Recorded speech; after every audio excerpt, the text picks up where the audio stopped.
What cities would you be flying between if you bought the most expensive nonstop airfare on a U.S. carrier?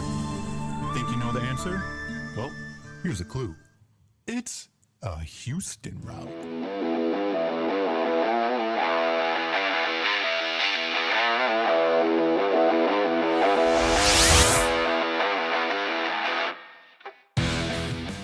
The way we determined which route flown by a U.S. carrier is most expensive to fly on is quite simple.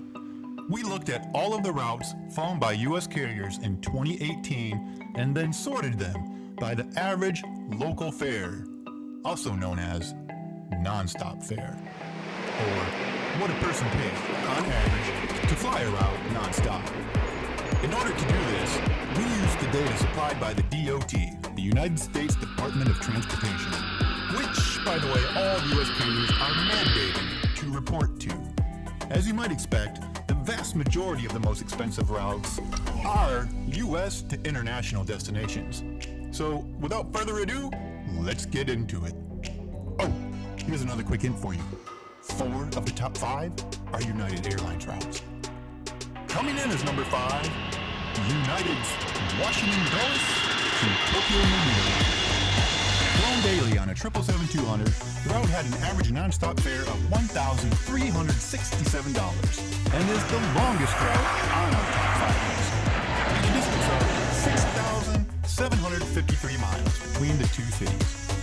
And per our calculations, United banked an average of just a hair under $173,000 per flight. And that's on airfares alone. It doesn't include any freight or cargo revenues or any ancillary revenues like bag fees, drinks, upgrades, seat fees, all that fun stuff. And coming in just ahead of United's Washington Dulles to Tokyo Narita route, at number 4, Detroit to Nagoya, Japan, with an average nonstop fare in 2018 of $1,370, just $3 higher than the average fare of our number 5 route. Flown by Delta on an Airbus A330-200 on an almost daily basis, this is the only route in the top 5 that's not flown by United. This route had a load factor of just 72%, but of the routes in our top 5 list, it had the highest local load factor at 27.9%. Or, to put it another way, just over 1 out of every 4 passengers who flew this route was flying it non-stop. We bring this up because it's important, especially when traveling for business. Because business travelers are way more likely to pay a premium to fly somewhere non-stop as opposed to having to connect somewhere, which then translates into more money for the airlines. And it's why airlines have entire departments devoted to maximizing the revenue they earn on each and every single flight they fly, called yield management or revenue management. Getting back to Detroit Nagoya real quick, of the top 5 on this list, this is most likely the most profitable route. And here's why.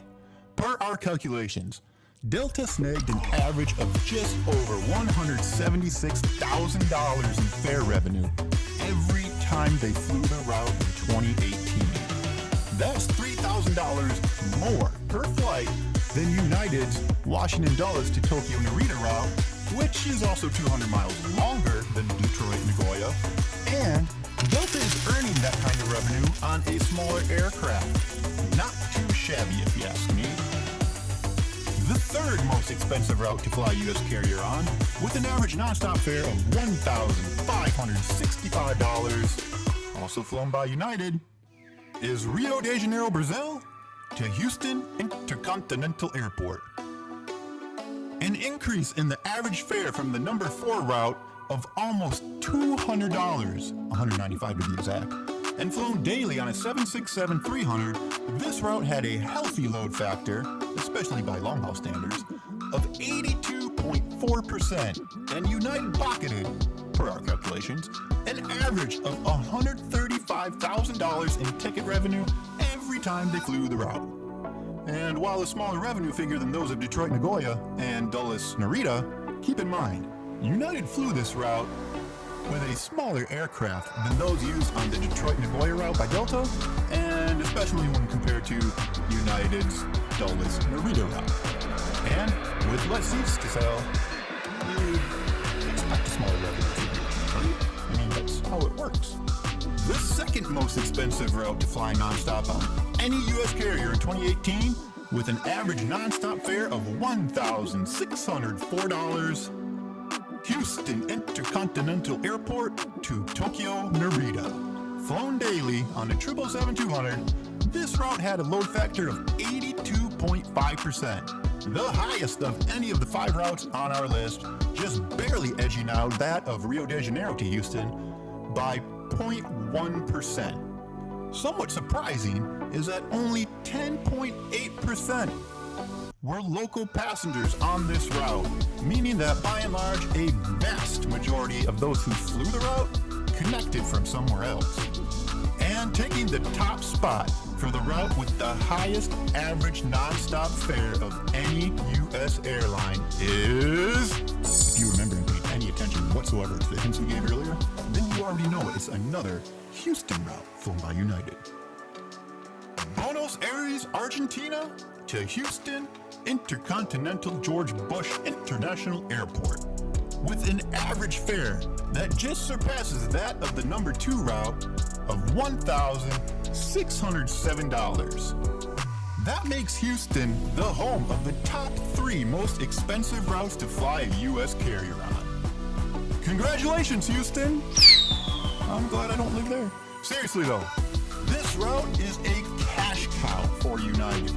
Flown daily on a 777-200, we figure United put an average of a cool $188,000 into their pockets every time they flew the route, just on airfares alone.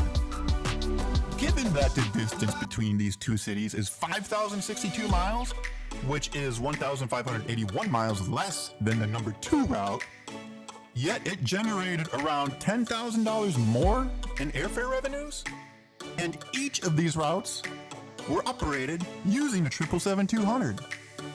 That means a ton of ka-ching for United. There are the top 5 most expensive routes to fly a US-based airline on. Were you surprised at any of the top 5 on this list? Have you flown any of them, maybe? Or are you about to fly on any of them? Maybe you're shopping for airfare on one of these routes. How's it going? Either way, we'd love to hear all about it. So tell us in the comments below.